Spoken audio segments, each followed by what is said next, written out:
Seja bem-vindo. Pronto para mais uma jornada ao desconhecido? Me encantaria saber de onde você está assistindo. Agora, coloque os fones, apague as luzes e tente não deixar o medo tomar conta de você. A vida deu umas voltas comigo, que sinceramente eu nunca pensei que fossem acontecer, me jogando em lugares que eu nem sabia que existiam. Eu só queria fugir da pobreza, ter um pouco de conforto, mas acabei descobrindo que o caminho mais rápido para a riqueza, às vezes, é um atalho direto para o inferno.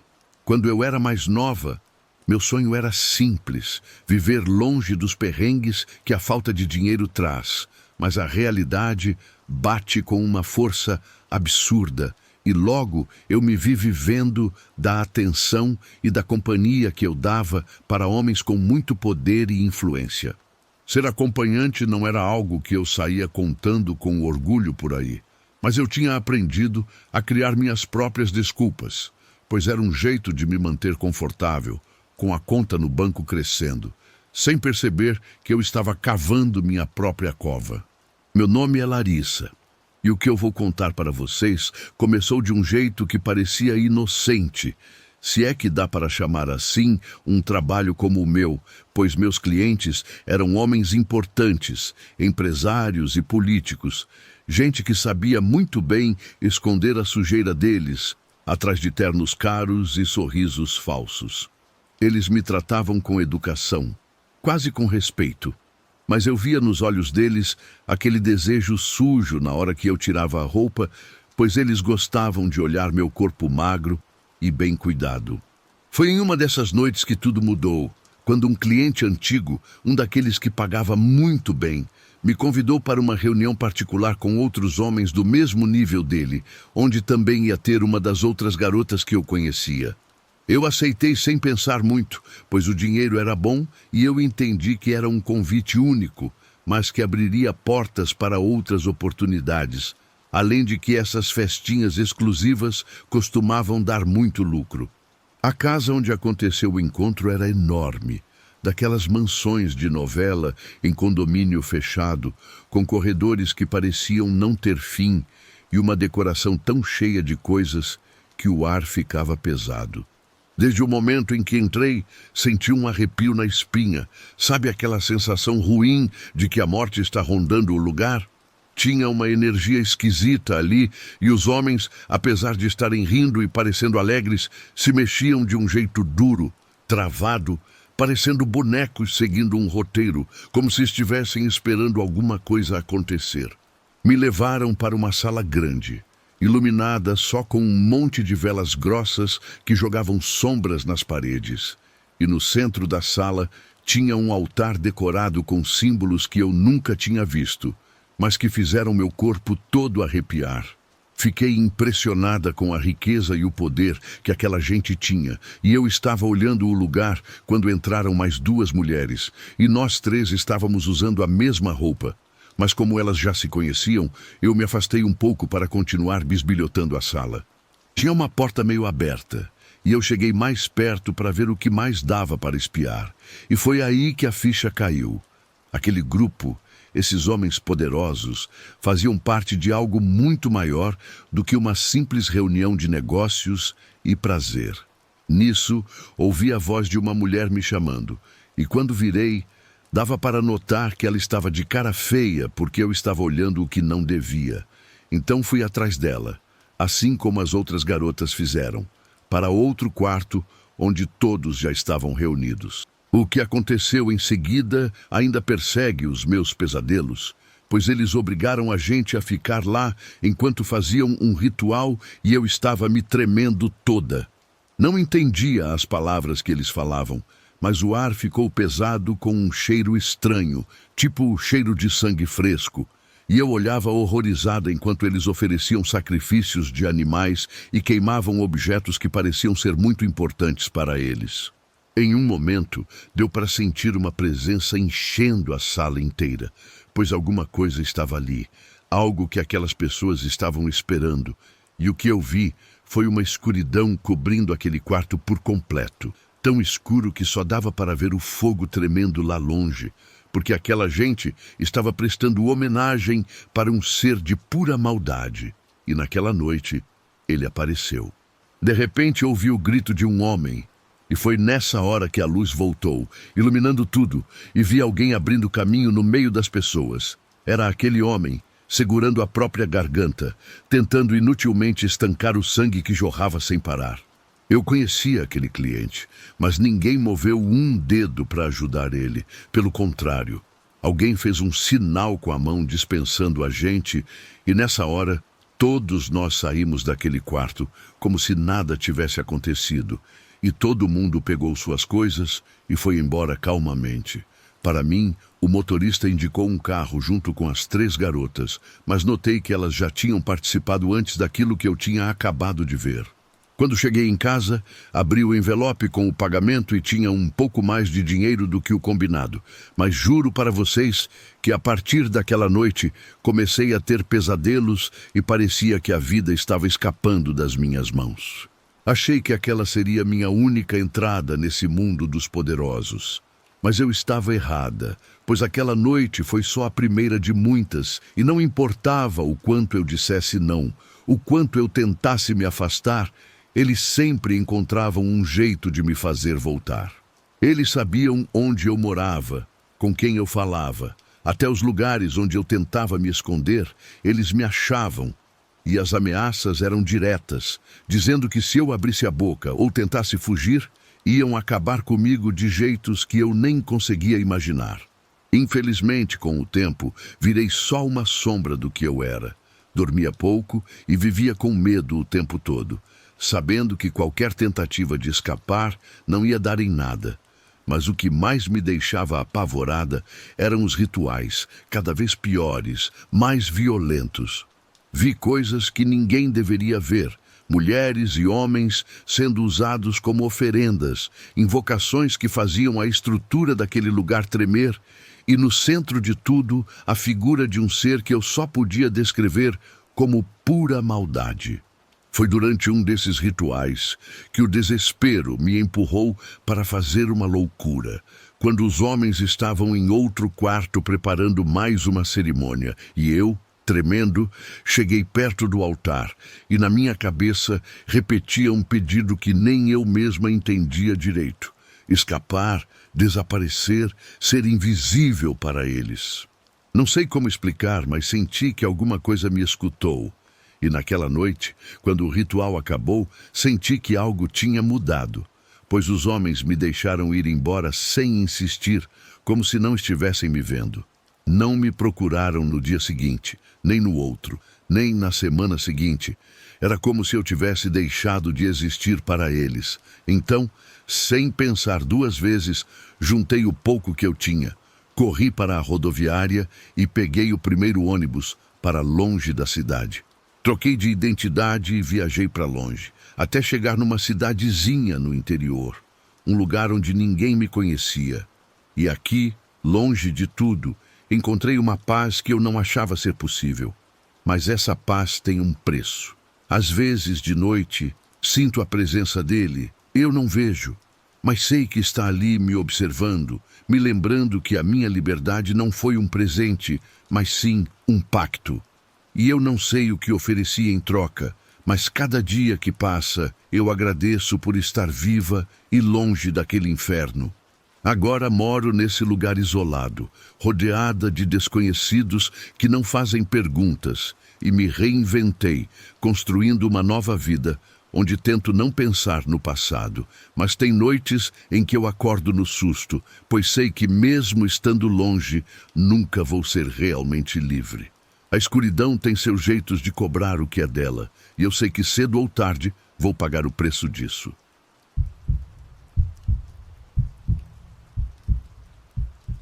A gente conhecia ela por Helena, um nome de guerra que ela usava com tanto orgulho naquela esquina, mas ninguém podia imaginar que esse nome acabaria virando uma lenda assustadora nas ruas aqui da capital. Mesmo sabendo que esse não era o nome verdadeiro dela, aquele canto de rua que ela ocupava durante a noite pertencia a ela. Parecia até que estava marcado com aquele estilo único que só ela tinha. O meu nome é Gabriela. Eu moro numa cidade grande aqui do Brasil. Trabalhei por alguns anos como acompanhante, mas decidi me aposentar dessa vida depois que muitas coisas ruins começaram a acontecer entre nós, como o tratamento péssimo e a violência dos clientes contra a gente e as ameaças daqueles caras que queriam ser nossos cafetões e mandar no nosso dinheiro. O que eu ganhava mal dava para me sustentar, e ainda por cima eu tinha que bancar um homem encostado que não fazia nada da vida. O que aconteceu com Helena foi a gota d'água para mim. Naquela semana em que tudo aconteceu, eu não estava conseguindo trabalhar, porque um cliente tinha passado dos limites comigo e me deixou toda machucada. Parecia que eu tinha sido atropelada de tanta dor que sentia no corpo. Helena tinha uns 40 anos, mas a aparência dela nem parecia a idade que tinha. O corpo ainda era magro e bonito, o rosto era quase perfeito, e ela tinha aquele olhar que convidava os homens para um momento de prazer. Ela era conhecida por ter um gênio muito forte. Ninguém ousava tentar pegar o lugar dela sem sofrer as consequências. Não importava quem fosse a novata que chegasse no pedaço. Helena deixava bem claro que ali não tinha espaço para mais ninguém. Uma vez, vi como ela tirou de lá outra trabalhadora que teve a coragem de ficar parada no ponto dela. Não chegou a ser uma briga de agressão física, mas bastaram algumas poucas palavras e um olhar de aviso para que a garota nunca mais chegasse perto dali. Helena impunha um respeito enorme e todas nós sabíamos muito bem disso. Foram as minhas antigas colegas de trabalho que me contaram o que tinha acontecido com ela. Eu ainda não estava recuperada depois daquilo que passei com aquele cliente, quando elas foram ver como eu estava. Numa noite, Helena simplesmente desapareceu do mapa. Aquilo era muito estranho, porque aquela mulher era pontual igual relógio. Estava sempre lá, na hora certa, como se fizesse parte daquela paisagem da noite. Não teve nenhum aviso e nenhuma despedida. No começo, algumas pessoas acharam que ela tinha encontrado um cliente rico que a tivesse tirado daquela vida. Outras comentavam que talvez ela tivesse juntado dinheiro suficiente para voltar para a terra natal, embora ela nunca falasse nada sobre o passado. As colegas diziam que tinham calado a boca de Helena para sempre. No entanto, as histórias mais assustadoras começaram a aparecer quando os dias viraram semanas e ninguém sabia notícia nenhuma dela. Alguém comentou que na última vez que a viram, ela entrou no carro de um homem que não era ali da área. Outros garantiam que ouviram gritos em algum beco ali por perto naquela noite, embora ninguém quisesse investigar isso muito a fundo. No nosso mundo, ouvir gritos no meio do escuro era tão comum quanto o barulho dos carros passando. Porque se tivesse uma de nós em perigo, nós iríamos defender. Mas, longe da nossa zona, cada uma se virava como podia. Já tinha se passado quase 2 meses e a falta que Helena fazia deixou um vazio estranho entre as meninas e aquela esquina. Algumas até tiveram a coragem de ficar paradas ali, mas nenhuma aguentava muito tempo. Elas diziam que sentiam um frio esquisito, como se alguma coisa que ninguém via obrigasse elas a saírem dali. Eu não acreditava nessas coisas no início, achava que eram só histórias para manter viva a lenda de Helena. Mas então começaram a ver coisas.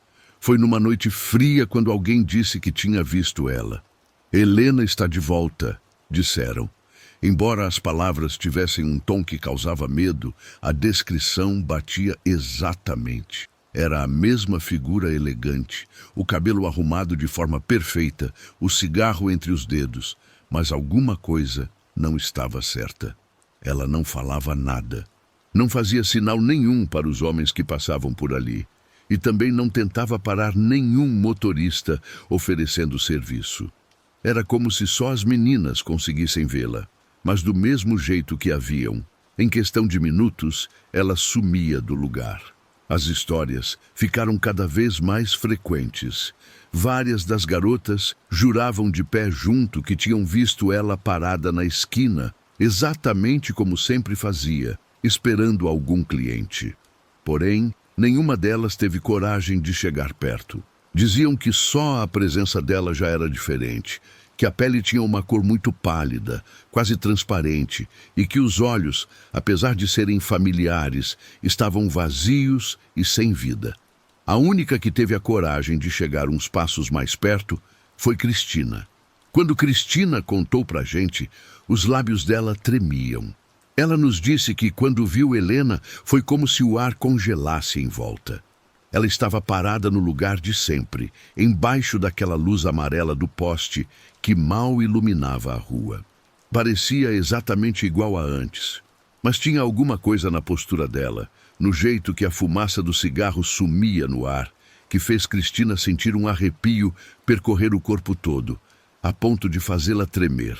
Ela ficou observando de longe, tentando convencer a si mesma de que era Helena mesmo, de que talvez ela nunca tivesse ido embora e que tudo o que falavam era exagero. Mas então, quando um carro se aproximou e o motorista abaixou o vidro para falar com ela, Helena não reagiu, não se mexeu, não virou a cabeça.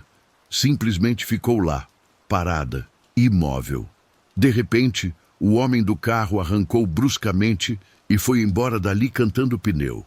Cristina estava observando tudo. Viu como o carro fez a curva na esquina e quando olhou de volta para onde a mulher estava, já não tinha mais ninguém ali. Foi nessa hora que as fofocas aumentaram e algumas começaram a dizer que quem chegava perto demais dela acabava ficando com azar. Uma das garotas garantiu que viu como um homem que tentou falar com ela sofreu um acidente poucos minutos depois de ter saído com o carro. Outros diziam que Helena simplesmente desaparecia no ar, como se fosse feita de fumaça.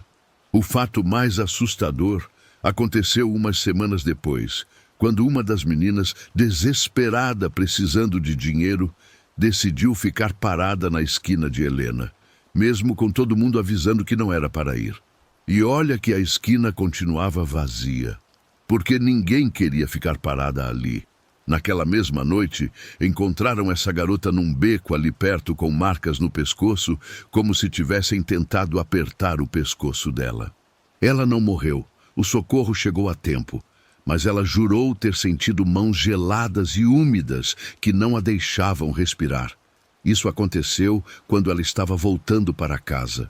Depois disso, ninguém nunca mais voltou a tentar pegar o lugar de Helena. A esquina ficou vazia, exceto por ela mesma. Em algumas noites, a gente ainda via ela, sempre no mesmo lugar, com aquele cigarro eterno e aquele olhar perdido. Eu não sei o que foi que aconteceu com ela na noite em que sumiu, nem o porquê do fantasma parecer estar preso naquele lugar. Às vezes me pergunto se Helena, se o espírito dela não consegue descansar. É estranho que ela ainda continue se segurando numa esquina, talvez porque ainda não fosse a hora dela morrer, e quando chegar esse momento certo, ela não vai mais aparecer. Talvez esteja presa, condenada a repetir uma vida que nunca conseguiu deixar para trás totalmente. Seja qual for a verdade, nós não vamos saber, porque existem algumas sombras que nunca somem. Eu só voltei lá 2 noites depois do que aconteceu com aquela garota. Eu não vi Helena, mas numa madrugada que estava fazendo muito frio, senti o cheiro do perfume dela, misturado com o cheiro de cigarro. Senti os pelos do meu braço arrepiar.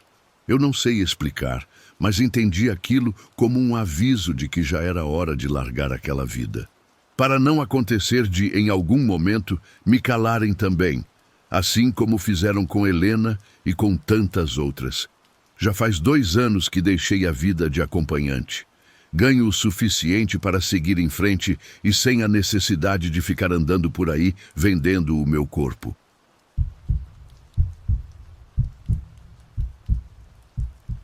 Muita gente julga o corre que eu faço para viver, mas ninguém imagina o terror que a gente enfrenta quando a porta de um apartamento estranho se fecha nas nossas costas. Quero começar dizendo que o meu nome verdadeiro não importa, mas, pelo trabalho que eu faço, podem me chamar de Bruna. Eu trabalho como acompanhante de homens e, por que não dizer, de mulheres também. As noites sempre foram como uma prisão para mim. É nelas que eu encontro o jeito de me manter viva e pagando as contas. Mesmo que muitas vezes eu me sinta sufocada em silêncios constrangedores, barulhos e olhares tortos, eu nunca paro para pensar se o que eu faço é certo ou errado. A necessidade me obriga a sair do meu apartamento toda noite para buscar meu sustento e mandar dinheiro suficiente para minha irmã cuidar da minha filha. Mas teve uma noite que quebrou todas as regras, uma experiência que transformou minha realidade em um horror que eu ainda não consigo nem dar nome. Ele era um cliente frequente, daqueles que viram fregueses de carteirinha e aparecem uma vez a cada 15 dias. Ele sempre pagava muito bem, em dinheiro vivo, era pontual e me tratava com uma certa gentileza. Mas ele era assim com todas. Ele não deixava que apenas uma garota ficasse sempre com ele. Falava sempre que tinha que fazer um rodízio. Ele beijava a mão da garota e parecia que tinha uma lista de quem de nós faria companhia para ele naquela vez. O apartamento dele ficava em um prédio velho no centro da cidade e tinha um ar de luxo antigo, meio acabado, com aqueles carpetes grossos que abafam o som, móveis pesados que pareciam ter cada um a sua própria história, e tudo era um silêncio absoluto naquele lugar. Desde a primeira vez que estive lá, senti que algo não estava certo. Batia um frio lá dentro que não tinha nada a ver com o clima da rua. Eu dizia para mim mesma que era coisa da minha cabeça, uma reação natural do nervosismo de estar em um lugar estranho. Mas a cada visita, essa sensação só piorava. Tudo começou com pequenos detalhes. Uma vez, enquanto eu esperava ele terminar de se arrumar em outro quarto, vi uma sombra se mexer no corredor. Não tinha mais ninguém no apartamento, isso eu posso garantir para vocês. Em outra ocasião, ao entrar, senti um cheiro de perfume doce e antigo que eu não conseguia saber de onde vinha, mas que parecia grudado no ar, como se fosse de alguém que tivesse estado lá muito antes de mim. Depois, as aparições começaram a ficar mais frequentes. Uma noite, enquanto eu me arrumava no espelho do banheiro, percebi que o meu reflexo não batia com os meus movimentos. Por um instante, foi como se tivesse mais alguém ali, me imitando com um sorriso de deboche.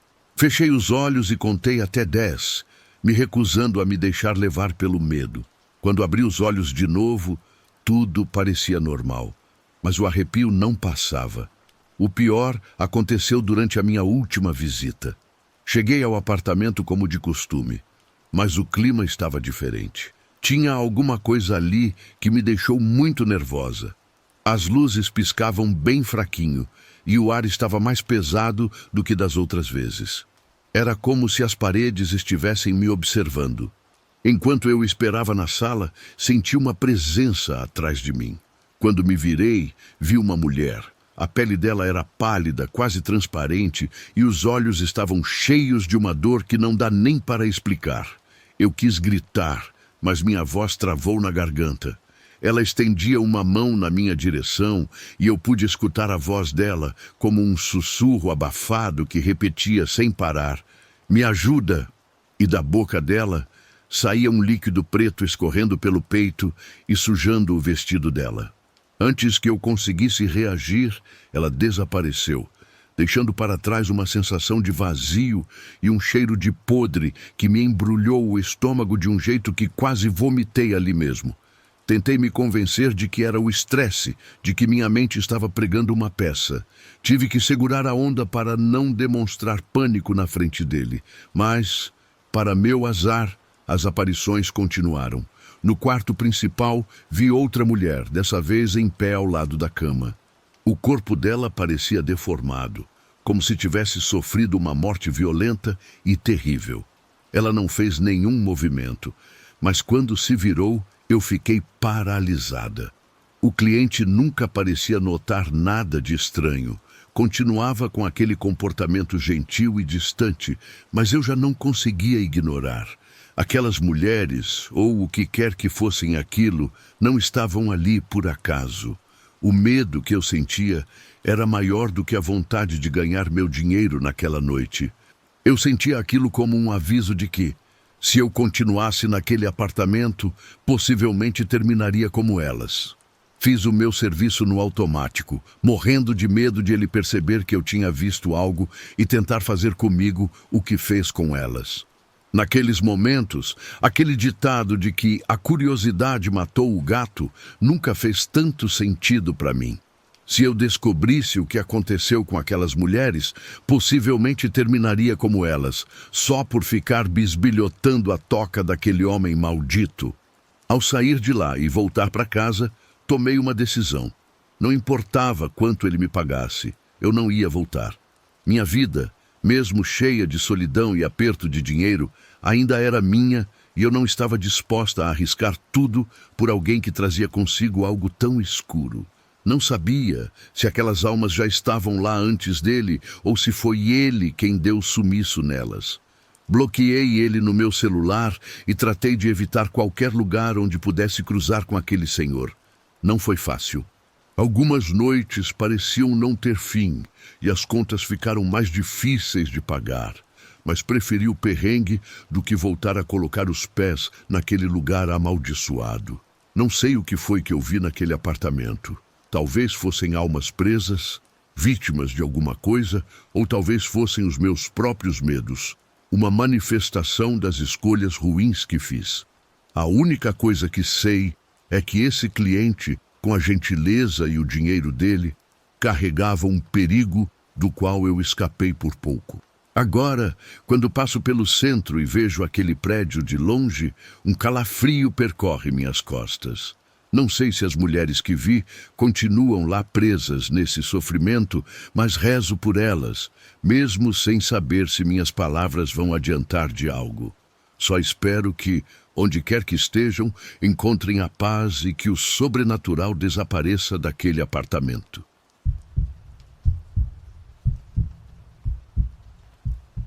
Muita gente diz que tudo na vida tem um preço, mas naquela noite eu descobri que algumas dívidas a gente paga com a alma e o cobrador tem um rosto lindo antes de mostrar quem realmente é. Aquele calor abafado da boate me envolve toda noite. É sufocante. Tudo o que eu vejo ao meu redor são aquelas luzes vermelhas, a fumaça dos cigarros subindo e a música que faz tudo tremer em cada canto, batendo forte de um jeito que no começo até machuca os ouvidos. Mas conforme o tempo vai passando, a gente vai se acostumando com tudo aquilo. Eu não vou falar meu nome de verdade para vocês, eu mudei para Daniela. É assim que todo mundo me conhece por aqui. Nesta casa noturna, aqui nesta cidade grande, eu trabalho como dançarina. Eu tive que pintar o meu cabelo de vermelho porque é uma cor que sempre chama a atenção de quem olha. Acabou virando a minha marca registrada, sabe? Como se fosse uma faísca que brilha no meio das luzes do palco. A cada passo que eu dava, a cada movimento que eu fazia, não era só uma dança, era mais como uma estratégia para ganhar mais dinheiro, para juntar o suficiente e deixar esse lugar para trás, porque a gente se acaba muito rápido nesse tipo de vida. Eu não planejo ficar aqui para sempre. O meu sonho mesmo é voltar para minha cidade natal, estudar e reconstruir a minha vida bem longe desses olhares noite após noite, com aquele desejo doentio de um ou outro cliente. Aquela noite parecia igual a todas as outras. Eu tinha acabado a minha apresentação principal no palco e os aplausos ainda estavam ecoando enquanto eu caminhava em direção aos camarins, pegando o dinheiro que os clientes me davam por ter agradado eles com o show. Com as pernas cansadas e suando bastante, eu apertava contra o corpo o dinheiro que tinha ganhado naquela hora. Agora eu tinha que me arrumar, né? Os clientes estavam esperando e a madrugada ainda estava longe de acabar. Um segurança me parou e apontou para um dos reservados. Isso não era nada fora do comum. Muitos clientes pediam uma dança exclusiva e, embora eu nem sempre aceitasse, naquela noite eu decidi topar. Cada nota de dinheiro somava um pouco mais para minha saída desse mundo. O corredor que levava para os quartos reservados estava mais escuro do que o normal. As luzes mal piscavam e o ar estava pesado, carregado com uma sensação ruim, incômoda. Cheguei na porta que me indicaram e parei um momento antes de entrar. Alguma coisa aqui dentro de mim dizia para eu não fazer aquilo, mas a lógica venceu. Ou talvez a ganância por mais dinheiro me empurrou para entrar. Eu pensei, vai ser só mais um cliente. Abri a porta e atravessei a entrada. O interior do quarto estava coberto pela escuridão, quase não dava para ver nada. Só as luzes de neon iluminavam o chão, assim como uma parte do teto, criando sombras compridas nas paredes. Ele estava sentado em uma poltrona de couro preto, bem relaxado, mas com uma autoridade que fez minha pele arrepiar toda. Era um homem alto, de traços finos no rosto e uma presença que parecia sugar tudo o que tinha no lugar. Ele não levantou o olhar de imediato, mas quando ele olhou, os olhos dele se cravaram em mim como se fossem facas. Eram pretos, profundos, pareciam um abismo sem fim. Aquele homem, na verdade, era muito bonito, atraente até demais, para ser sincera com vocês. Ele fez um sinal com a mão fina para eu começar a dançar. A música começou a tocar, uma melodia mais lenta e carregada de um ritmo com o qual eu já estava acostumada. Eu me mexi seguindo a batida, deixando meu corpo deslizar com naturalidade, como eu sempre fazia. Mas tinha alguma coisa errada. Os olhos dele não me olhavam como os olhos dos outros clientes. Não tinha desejo nem admiração ali, mas sim alguma coisa mais primitiva, mais obscura, que é impossível eu explicar para vocês. Com cada olhada dele, eu sentia como se estivesse sendo despida de cada peça de roupa do meu corpo, mesmo sem tirar nada. O ar dentro da sala ficou mais pesado, opressivo. Senti como se a temperatura tivesse caído de repente e um frio percorreu as minhas costas. Tentei manter a postura, tentei ficar calma, mas cada vez que eu girava ou dava um passo, sentia que os olhos dele me atravessavam, como se estivessem procurando algo além da minha pele. Em algum momento a música pareceu desligar, ficar muda, embora eu continuasse me mexendo. Foi nessa hora que eu vi ele sorrir. Não era um sorriso de quem está satisfeito ou gostando, era mais uma careta cheia de maldade. Alguma coisa me dizia que aquilo não estava certo, que eu tinha que sair daquele reservado se quisesse continuar viva. Mas eu fui lenta para reagir, porque o quarto começou a mudar. As paredes pareciam diminuir, como se estivessem chegando perto e quisessem me esmagar. O chão parecia instável, balançando, e o ar tinha cheiro de enxofre. Tentei parar, mas o meu corpo não respondia. Alguma coisa ou alguém estava me obrigando a continuar dançando. Senti as lágrimas escorrerem pelo meu rosto enquanto o desespero e o terror tomavam conta de mim.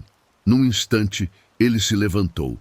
A figura dele parecia mais alta do que eu tinha notado antes, e a sombra dele se esticava por todo o quarto, como se engolisse a pouca luz de neon que tinha. O rosto dele, que no começo parecia ser a coisa mais linda do mundo, começou a se transformar. Os traços finos ficaram grotescos, deformados, e os olhos dele brilharam com um fogo que vinha do próprio inferno. Eu entendi naquela hora quem ele era. Eu estava de frente para o diabo. Eu quis correr, quis fugir, mas as minhas pernas não respondiam. Eu sentia elas pesadas. À medida que eu continuava me mexendo, imagens começaram a encher a minha cabeça. Visões de fogo, de almas se retorcendo de dor, de rostos conhecidos que gritavam o meu nome lá das chamas do inferno. Cada giro que eu dava parecia que eu afundava mais naquele pesadelo. Finalmente, eu caí no chão, esgotada, sem conseguir continuar. Quando levantei a vista, ele já não estava mais lá. Tinha desaparecido, mas eu não sei como explicar isso para vocês, porque apesar de não ver ele, eu sabia que a presença dele continuava ali, impregnando cada canto daquele quarto. A luz vermelha piscou umas 2 vezes antes de apagar de vez. Eu fiquei na escuridão tremendo, abraçada nas minhas próprias pernas, só com o eco da minha própria respiração como único som. Não sei quanto tempo passou antes de alguém abrir a porta. Quando abriram, a luz do corredor me cegou por um momento. Me ajudaram a levantar, mas eu não conseguia falar. A minha mente continuava presa na lembrança daquele ser. Eu não disse nada para ninguém. Só saí da boate naquela noite sem olhar para trás. Desde então, eu não voltei a dançar. Cada vez que fecho os olhos, vejo o rosto dele, aquele sorriso malvado. Sinto o mesmo frio daquele quarto quando lembro daquela noite. O dinheiro que ganhei naquela noite não serviu de consolo nenhum, e cada nota parecia que não era dinheiro ganho, honestamente. Já decidi que vou me mudar para longe. Vou tentar deixar para trás essa experiência horrível. A noite em que eu dancei para o diabo, porque foi isso que estava comigo naquele reservado, o próprio diabo.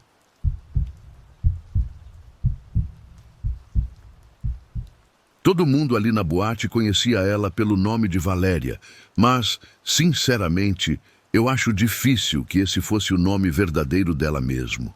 Ela era nova, tinha só 22 anos, mas o olhar dela carregava um peso que não combinava com a idade de quem era, no fundo, só uma menina. Valéria era uma daquelas mulheres que jamais passavam sem que ninguém notasse, muito atraente, com uma segurança em cada movimento que deixava os clientes da casa totalmente hipnotizados. As pernas longas dela e aquele sorriso eram a arma mais letal que ela tinha, e os homens caíam rendidos aos pés dela com uma facilidade impressionante. Mas Valéria tinha uma característica que fazia ela ser diferente das outras. Um detalhe que, com o passar do tempo, acabou virando a própria sentença de morte dela. Ela era uma dedo duro. Meu nome é Fátima. Trabalhei por alguns anos nessa casa noturna, que era bastante movimentada. Eu era a responsável pela limpeza das áreas reservadas, os camarotes, assim como limpava o camarim das meninas e os banheiros femininos. O que eu vou contar para vocês agora aconteceu no ano de 2016. O que se falava pelos corredores era que Valéria não pensava duas vezes antes de entregar certos clientes para a polícia ou até mesmo para o pessoal da bandidagem. Ninguém sabia explicar exatamente o motivo de ela fazer isso. Alguns achavam que ela estava buscando favores em troca. Outros diziam que ela simplesmente gostava daquela sensação de poder, de manipular a vida dos outros. Mas o que estava muito claro para todo mundo é que, em mais de uma ocasião, gente inocente, que não tinha nada a ver com a história, acabou pagando o preço pelas atitudes dela. Apesar de tudo isso, Valéria sempre parecia sair ilesa de qualquer confusão, como se tivesse algum tipo de proteção cercando ela. Mas a gente sabe que a sorte um dia acaba, e foi justamente isso o que aconteceu com Valéria naquela noite de dezembro. A boate estava cheia, lotada como de costume, com o som da música alta, convidando os clientes a soltar a voz e dar uma palhinha. Os clientes bebiam sem parar, davam risadas altas e ficavam observando as dançarinas como se elas fossem deusas ou anjos que caíram do céu. Valéria, no entanto, estava se comportando de uma forma muito estranha naquela noite. Ela caminhava nervosa de um lado para o outro da boate, lançando olhares disfarçados em direção ao salão principal. Não era nada comum ver ela desse jeito. Ela sempre tinha sido uma mulher fria e calculadora, dona de cada movimento daquele corpo esbelto dela. Mas naquela noite específica, parecia que era outra pessoa ali. Foi nesse momento que eu reparei em um homem. Ele estava sentado em uma das mesas mais distantes do palco, bem no fundo. Ele não tinha companhia nenhuma, o que era algo incomum em um lugar onde os clientes iam justamente para buscar a proximidade de alguém. A presença dele era realmente inquietante, deixava a gente desconfortável. Ele vestia roupas pretas e, embora não estivesse fazendo nada particularmente estranho, tinha alguma coisa nele que fazia os pelos do braço arrepiar. Eu lembro muito bem que Valéria se aproximou dele. Eu vi ela parar por um momento antes de chegar na mesa, como se alguma coisa fizesse ela hesitar, ficar na dúvida. Mas essa dúvida durou pouco, foi breve, porque em questão de segundos ela já estava sentada junto com ele, sorrindo com aquela mistura de charme e interesse calculado que ela dominava tão bem. De onde eu estava, eu não conseguia escutar o que eles estavam conversando, mas eu não conseguia tirar os meus olhos deles. Era como se todo o resto do salão tivesse perdido a importância diante do que estava acontecendo naquela mesa. O que aconteceu depois foi mais estranho ainda. Valéria e o homem se levantaram e saíram juntos da boate. O homem pagou a saída dela no caixa. Ninguém disse nada, embora as dançarinas tenham trocado olhares entre si. Não era raro que alguma delas acompanhasse um cliente para fora do local, mas tinha alguma coisa naquela saída, naquela cena, que por pura intuição eu sabia que aquela garota não voltaria de novo. E eu não estava errada. Aquela foi a última vez que nós vimos Valéria. No começo, a gente pensou que ela simplesmente tinha decidido não voltar mais. Afinal, ela já tinha feito isso em várias outras ocasiões. Era comum que as meninas desaparecessem de um dia para o outro, fugindo de dívidas, de problemas pessoais ou buscando começar de novo em outro lugar, arrependidas por terem acabado naquele tipo de ambiente. Mas, com o passar dos dias, os boatos começaram a circular de maneiras muito diferentes. Alguns diziam que Valéria tinha voltado para a cidade dela no interior, que tinha decidido deixar essa vida para trás e buscar um caminho melhor. Outros garantiam que alguma coisa terrível tinha acontecido com ela, que aquele homem não era um cliente comum. Foi nessa época que eu escutei as histórias sobre esse homem. Não era a primeira vez que alguém via ele na boate. Alguns diziam que ele aparecia de vez em quando, sempre sozinho, sempre ocupando a mesma mesa. Ele nunca bebia nada, nem interagia com ninguém, exceto com as dançarinas, que por razões desconhecidas iam se sentar com ele.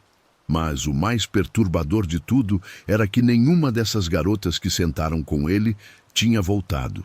Uma das meninas mais antigas da casa jurava de pés juntos que aquele homem era o próprio diabo. Ela dizia que a presença dele trazia uma sensação de frio intenso, que dava para sentir ao lado dele. Embora eu deva esclarecer que ele não permitia que todas as meninas se sentassem com ele. Aquelas que tinham a boa sorte de serem aceitas só recebiam uma taça de vinho e um bom dinheiro pela companhia, apenas para ficar ali com ele, acompanhando o sujeito em uma conversa sem muito sentido. E isso era tudo. Ele não convidava sempre as meninas para irem embora com ele. E aquela que tinha a má sorte de sair com ele nunca mais era vista por ninguém. No início, eu me recusei a acreditar nessas histórias, mas eu não podia ignorar o fato concreto de que Valéria tinha desaparecido logo depois de estar com esse homem. O tempo passou, mas a sombra pesada daquela noite nunca nos abandonou. Um dia, quando eu estava saindo da boate, encontrei uma coisa que fez meu sangue gelar nas veias. No chão, exatamente na frente da entrada, tinha um par de sapatos de salto vermelhos. Eram os mesmos sapatos que Valéria tinha usado naquela noite. Eu reconheci no mesmo instante, porque ela sempre dizia que aqueles eram os favoritos dela. Não tinha nenhum rastro dela, apenas aqueles sapatos limpos e perfeitamente colocados um ao lado do outro, como se alguém tivesse deixado eles ali de propósito. Eu recolhi os sapatos e fui guardar junto com as coisas de Valéria. Senti um frio que atravessava minha pele e gelava até os ossos. Eu não sei explicar o porquê, mas me deu a sensação nítida de que aquela pobre jovem já pertencia ao mundo dos mortos. Eu acredito que aquele homem se encarregou de silenciar ela, que ele foi enviado por algum dos policiais para quem ela passava informações, ou talvez algum patrão do crime não tenha gostado do que Valéria andava contando por aí. Até o dia de hoje, não se sabe o paradeiro de Valéria, mas deixa eu te dizer uma coisa. Toda noite do dia 3 de dezembro, na hora em que a boate fecha, dá para escutar uma mulher chorando exatamente no lugar onde Valéria guardava as coisas dela. As colegas dela já rezaram por ela, mas uma delas diz que até que se cumpra o tempo que Valéria tiver que ficar penando por este mundo, a alma dela não vai encontrar a paz que tanto precisa.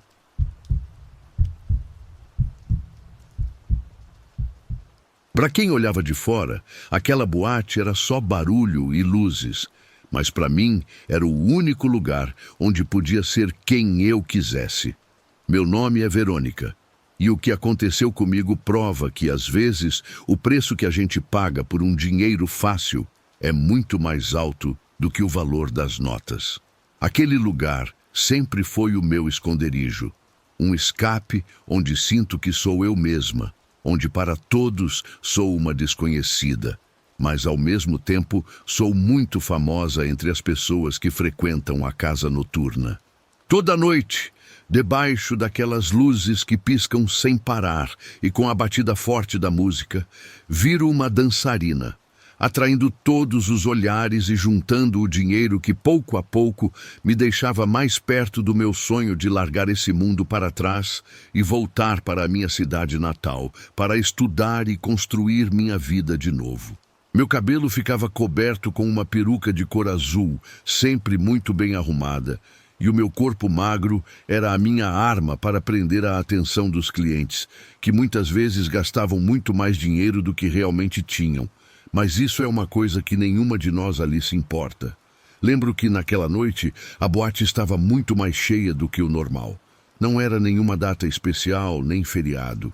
O ar parecia pesado, carregado de energia, e as risadas e as conversas enchiam todo o ambiente, se misturando com o barulho dos copos batendo e as gargalhadas do pessoal bêbado, assim como das outras garotas que trabalham lá. Como sempre, me mexia seguindo o ritmo da música, curtindo aquele momento, mas sem tirar o olho do meu objetivo principal: juntar grana suficiente para finalmente dar o passo para uma vida nova. Quando terminei a minha apresentação, um dos clientes que sempre ia lá me chamou para um reservado. Era um homem de meia idade, sempre com um sorrisinho de quem quer alguma coisa, com uma bebida em uma mão e um cigarro na outra. Aceitei o convite pensando que podia ser uma chance de ganhar um dinheiro extra. Fui até o quarto reservado, onde o clima era mais quieto e fechado, bem diferente da barulheira lá de fora. O homem estava visivelmente bêbado. Os movimentos dele eram desajeitados e a risada solta, sem vergonha nenhuma, mostrava que ele tinha bebido bem mais do que costumava. Ele me ofereceu uma bebida e, depois de brindarmos algumas vezes, a nossa conversa ficou mais animada e próxima. No meio dessa conversa, o homem acabou pegando no sono. Num momento de impulso, mistura de ganância e cansaço, decidi roubar a carteira dele. Não achava que fosse uma coisa grave, só um dinheiro a mais para chegar mais perto da minha meta. Com um movimento bem rápido, peguei a carteira do bolso dele e a escondi na minha bolsa, sem que ele percebesse nada. Fui ao banheiro, mas antes deixei sobre a mesa apenas umas notas trocadas, o suficiente para ele pegar um táxi até a casa dele. Tentei acordar o homem, fazendo-o acreditar que já tinha passado um bom tempo curtindo comigo, mas ele continuava dormindo pesado. A noite seguiu e continuei com a minha rotina de sempre, mas alguma coisa dentro de mim começou a pesar na consciência pelo que tinha feito. Aquela sensação ruim de ter cometido um erro não saía da minha cabeça, mas tentei me acalmar, dizendo para mim mesma que foi só um deslize momentâneo. Porém, naquela mesma madrugada, a boate fechou as portas e o silêncio da noite tomou conta de mim. Não sabia naquela hora, mas aquele homem tinha morrido pouco tempo depois de sair do lugar, vítima de um acidente de trânsito. Senti o meu coração apertar forte pela perda daquele senhor e também por ter roubado o dinheiro dele. As semanas seguintes foram um pesadelo total. No começo eram coisas pequenas, uma sombra que se mexia no cantinho da minha visão, um sussurro baixinho que não conseguia identificar e aquela sensação constante de que estava sendo observada. Com o tempo, Essas coisas ficaram mais frequentes. Sentia uma presença perto de mim, uma sombra escura que parecia me caçar a todo momento, em cada canto da minha casa. Os objetos mudavam de lugar sozinhos, as luzes ficavam piscando sem motivo, e as noites viraram uma coisa que nunca acabava, cheias de terror e pesadelos. Nesses sonhos ruins, aparecia a sombra escura de um homem. Ele tinha o rosto liso, sem olhos, sem nariz ou boca. Mas mesmo assim, eu sabia que ele me olhava de um jeito profundo. Uma tarde, quando cheguei na boate, o gerente estava me esperando. Ele disse que uns homens tinham ido lá procurar alguma coisa. Descobri que aquele homem que morreu não era o dono verdadeiro daquele dinheiro, que a grana pertencia a alguém muito mais poderoso e com contatos perigosos que eu preferia nunca ter ficado sabendo. Entendi naquela hora que tinha pegado algo que não devia e que o dono estava querendo recuperar o que era dele. O pavor tomou conta de mim.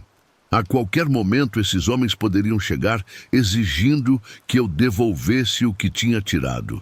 O gerente contou para eles que o cliente tinha pegado no sono e que ninguém o tinha acompanhado naquela noite. Ele só me chamou na sala dele para avisar do que estava rolando.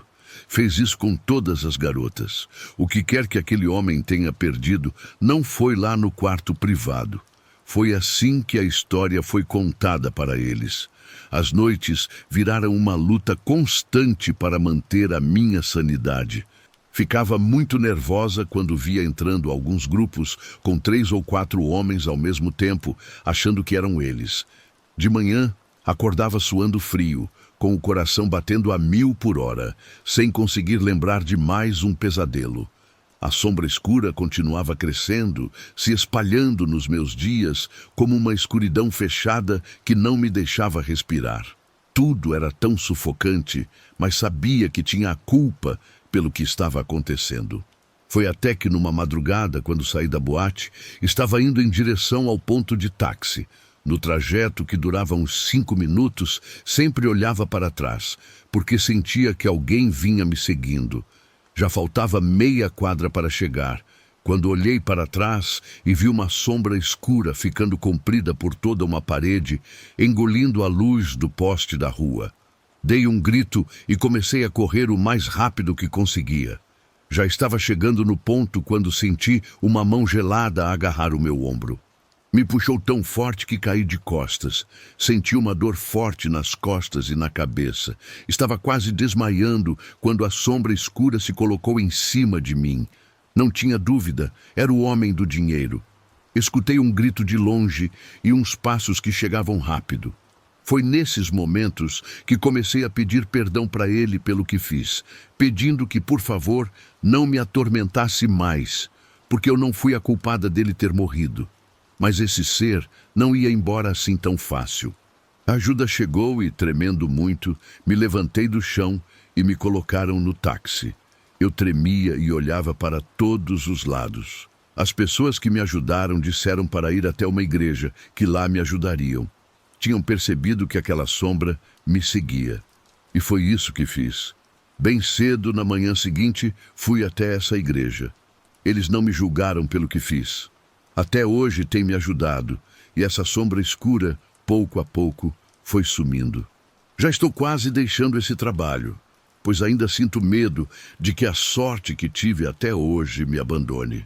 O dinheiro que roubei, fui lá e joguei por cima do muro da casa daquele homem. Se aqueles homens que estavam procurando acharam, espero que sim, que tenha acontecido isso.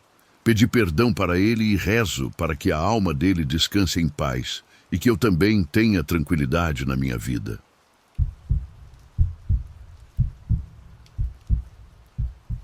Muita gente se ilude com o glamour do palco, mas não faz ideia do pesadelo que é carregar um alvo nas costas numa rua deserta de madrugada. Me chamo Dandara. Sou mulher trans e trabalho como dançarina na noite. Gosto de ser bem feminina nas minhas apresentações, tanto que algumas colegas até brincam dizendo que pareço mais mulher do que elas. Eu dou risada, entro na brincadeira, mas chamar tanta atenção assim já me colocou numa situação de risco enorme. Naquela época, eu estava solteira, então a volta para casa de madrugada era um risco que eu corria sozinha. Eu trocava a roupa do show por roupas normais e ficava enrolando até o metrô abrir. Meus patrões me davam uma colher de chá e deixavam eu ficar lá dentro aguardando. Assim eu ia direto para a estação e não gastava com táxi, senão o dinheiro da noite ia todo embora na corrida. Nunca tinha acontecido nada demais, até que uma vez, durante meu show habitual, senti um olhar pesado vindo da plateia. Era um homem baixinho, vestindo uma roupa social que parecia uniforme de repartição. Como lidar com olhares faz parte da minha profissão, só ignorei e continuei dançando. Os clientes estavam adorando o show novo, que eu fazia com uma música muito famosa na época. Aproveitei o sucesso daquela cantora pop loira para fazer uns passos bem sensuais. Quando terminei de dançar e mover meu corpo, que foi esculpido pelo cirurgião, mas é tão real quanto o de qualquer uma, sacudi meu cabelo e joguei um punhado de strass brilhante para a plateia. Todo mundo levantou e aplaudiu, menos aquele baixinho de terno azul. Peguei meu dinheiro, me despedi e fui para o camarim. Comecei a tirar a maquiagem para relaxar um pouco no balcão, enquanto o pessoal fechava o caixa. Já sem a peruca loira e a roupa justa, vestindo calça de moletom e um casaco largo, eu não lembrava em nada a Dandara do palco. A maioria dos clientes nem me reconheceria, mas aquele homem continuava lá, me encarando com raiva nos olhos. Aquilo me deixou nervosa. Fiquei me remexendo na cadeira sem parar. Depois de beber um pouco, acabei esquecendo dele e bati palma para as meninas que encerravam a noite. Elas estavam apenas começando e tinham que dançar quando o movimento já estava fraco. O bar seguiu a rotina. Por volta das 3:30 da madrugada, os últimos clientes saíram e as portas foram fechadas. O pessoal da limpeza começou a recolher as mesas e lavar os copos. Fui para o vestiário para não atrapalhar a faxina e, enquanto mexia no celular para passar o tempo, senti que tinha uma mulher bem do meu lado. Olhei para todos os lados, mas achei que fosse coisa da minha cabeça, porque não tinha ninguém por ali. Continuei no meu canto e, quando deu a hora, levantei. Saí do bar sendo a última a ir embora e comecei a caminhar pelas ruas ainda escuras em direção ao metrô. Faltavam poucas ruas para chegar na estação quando percebi que o baixinho do terno azul estava vindo atrás de mim. Meu sangue gelou na hora e comecei a correr o mais rápido que meus tênis permitiam. Logo em seguida, ouvi o estouro e senti um tiro passando de raspão, zunindo perto da minha orelha. Entrei correndo num beco para tentar despistar ele, mas, para meu azar, era um beco sem saída. Não tinha muro baixo para pular, nem portão aberto. Não tinha para onde correr. Senti que aquelas eram minhas últimas horas de vida. O homem apareceu na entrada do lugar e esticou o braço. Vi que ele segurava a arma que com certeza ia colocar uma bala na minha testa. Fechei os olhos e rezei a Deus. Pedi que, por favor, tirasse pelo menos a dor, que fosse rápido ou que, por milagre, aquilo não acontecesse. De repente, ouvi o sujeito gritar de pavor. Abri um olho e vi, saindo das sombras, uma mão feminina segurando a cabeça dele e sacudindo com força até a arma cair no chão. Depois disso, ele saiu correndo desesperado, gritando que a gente era tudo vagabunda e que não íamos conseguir vencer todos que queriam a gente morta. Não dava para ver nada na escuridão do beco, mas de alguma forma eu sabia que aquela mulher era a mesma presença que senti no bar. Cheguei perto com cuidado, mas não tinha ninguém, só um cheiro forte de perfume de rosas e a prova de que o covarde tinha fugido mesmo. Fui para casa tremendo e no dia seguinte cheguei para trabalhar, porque a vida não para. Dei a descrição do sujeito para os seguranças não deixarem ele entrar de novo e foquei no meu serviço. Quando terminei, enquanto tomava umas bebidas, perguntei para o barman se ele sabia de alguma história de assombração ali. Ele me contou que pouca gente via, mas acreditavam que era uma moça que morreu do coração no meio de uma apresentação. Parece que ela tinha problema cardíaco e não sabia. Muitas meninas diziam que era um espírito bom que protegia a classe. E por isso sempre deixavam rosas nos vestiários para ela. O barman disse que achava que era conversa fiada, mas eu, que fui salva por ela, sempre deixo pelo menos uma flor fresca no altarzinho dela. Vai que eu precise da ajuda dela de novo. Espero que não. Mas a verdade é que o mundo está cheio de gente ruim. Nunca se sabe quando você vai cruzar com alguém que te odeia só por você existir, ou que sente prazer em diminuir o outro só porque a vida dele é diferente. Pelo menos agora eu sei que às vezes a proteção vem de onde a gente menos espera.